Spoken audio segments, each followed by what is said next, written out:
जमल, बाबा की चाय खत्म हो गई। हाँ।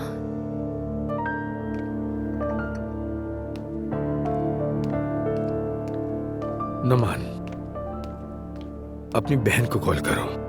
बेहतर होगा वो अपनी माँ से मिलने आ जाए, क्योंकि वो सोते हुए उसका नाम ले रही है। ठीक है बाबा।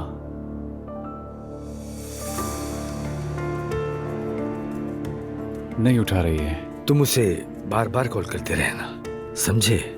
मैं तुम्हारी माँ के पास जा रहा हूँ।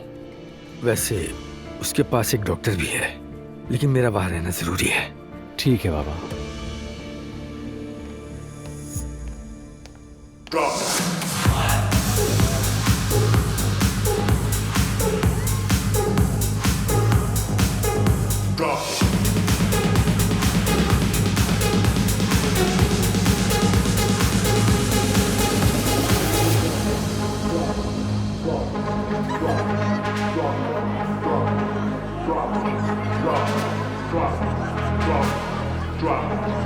हो क्या गया है?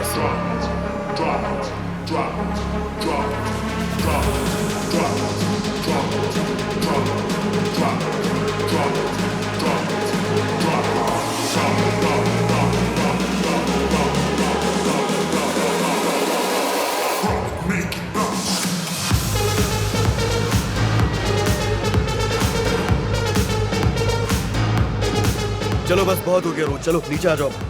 क्या हुआ अजलान? कुछ नहीं, तुम्हारा दिमाग खराब हो गया है। दिमाग तो तुम्हारा खराब हो गया है। तुमने हद कर दिया आज। चलो। अच्छा 1 मिनट रुको, मैं इन्हें बता दूं कि हम लोग जा रहे हैं। कोई जरूरत नहीं है, चलो घर।